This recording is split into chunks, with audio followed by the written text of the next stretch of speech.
दोस्तों, आज मैं आपको अपने वीडियो के माध्यम से बताऊंगा कि 2 मई 2024 को देश में क्या क्या हुआ है, इसलिए वीडियो अंत तक जरूर देखिए।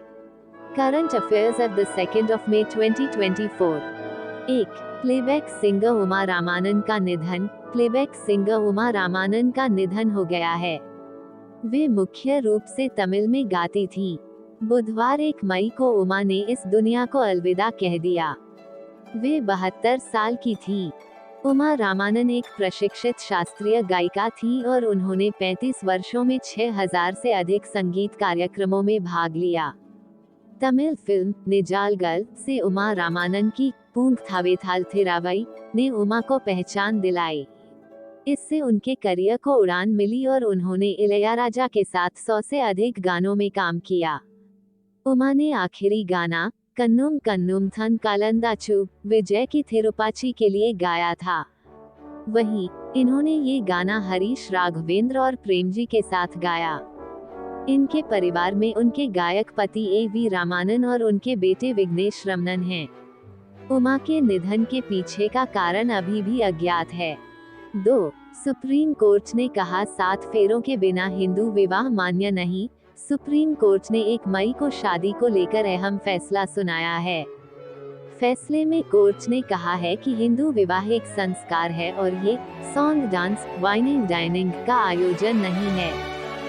सुप्रीम कोर्ट ने कहा कि यदि अपेक्षित सेरेमनी नहीं की गई है तो हिंदू विवाह मान्य है और रजिस्ट्रेशन इस तरह के विवाह को वैध नहीं बताता है।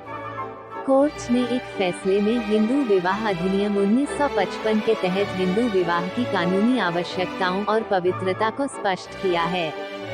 अदालत ने इस बात पर जोर दिया कि हिंदू विवाह को वैध होने के लिए इसे सप्तपदी पवित्र अग्नि के चारों ओर फेरे के साथ चरण जैसे उचित संस्कार और समारोहों के साथ किया जाना चाहिए।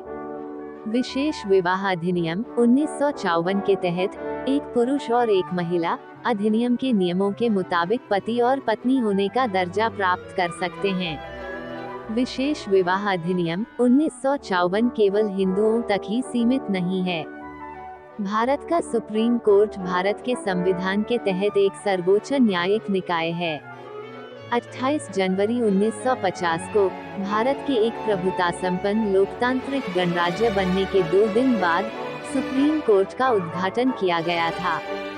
3. कृष्णा एम. एला बने। इंडियन वैक्सीन मैन्युफैक्चरर्स एसोसिएशन ने नए अध्यक्ष। Indian vaccine manufacturers association IVMA ने 30 अप्रैल को भारत बायोटेक के को-फाउंडर और executive chairman doctor Krishna M. Ella को एसोसिएशन का नया अध्यक्ष बनाया है। उनका कार्यकाल 2 साल अप्रैल 2024-2026 तक के लिए होगा। कृष्णा एम. एला का जन्म 1969 में तमिलनाडु के थिरुथानी में हुआ। इन्होंने एग्रीकल्चर साइंसेज में ग्रेजुएशन और यूनिवर्सिटी ऑफ हवाई से MS की डिग्री ली है। यूनिवर्सिटी में गोल्ड मेडलिस्ट डॉक्टर एला ने PhD करने के बाद medical university of south Carolina Charleston में एक रिसर्चर के रूप में काम किया है।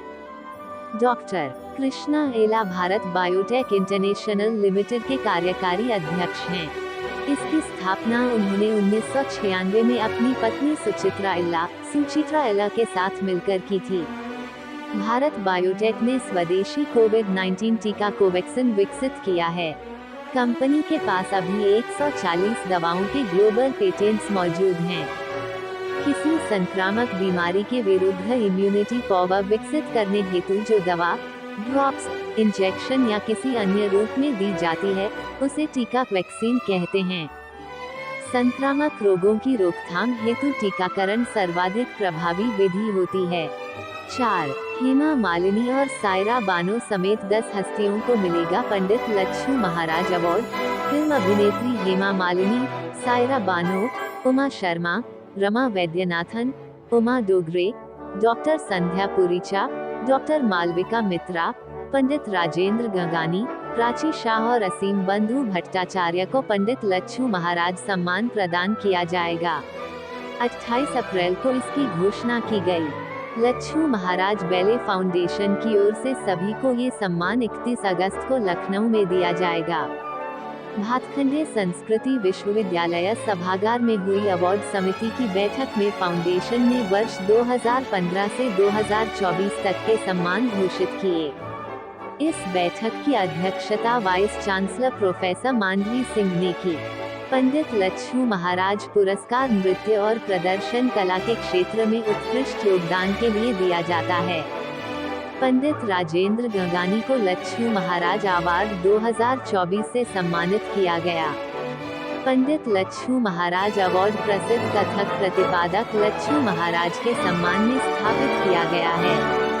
इनका जन्म 1907 में लखनऊ में बैजनाथ प्रसाद के रूप में हुआ था। वे एक प्रसिद्ध शास्त्रीय कथक नर्तक और कोरियोग्राफर नृत्य निर्देशक थे। 19 जुलाई 1978 को इनकी मृत्यु हो गई थी। इन्होंने महल, मुगल आजम, छोटी छोटी बातें और पाकीजा जैसी फिल्मों में कथक नृत्य कोरियोग्राफ किया था। 1957 में उन्हें संगीत नाटक अकादमी पुरस्कार से सम्मानित किया गया था। 5. हितेश सेठिया बने जियो फाइनेंशियल सर्विसेज के एमडी और सीईओ। कॉर्पोरेट मामलों के मंत्रालय (एनसीए) ने 30 अप्रैल को 3 साल के लिए हितेश कुमार सेठिया को जियो फाइनेंशियल सर्विसेज के प्रबंध निदेशक (एमडी) और मुख्य कार्यकारी अधिकारी (सीईओ) के रूप में नियुक्त करने की मंजूरी दे दी है।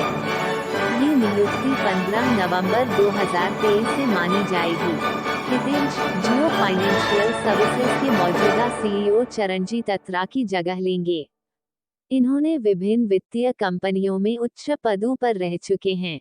इन्होंने यूरोप, एशिया और नॉर्थ अमेरिका में भी काम किया है। इन्होंने अपनी पढ़ाई हार्वर्ड बिजनेस स्कूल से की थी। इन्होंने सबसे ज्यादा समय तक आईसीआईसीआई बैंक में काम किया।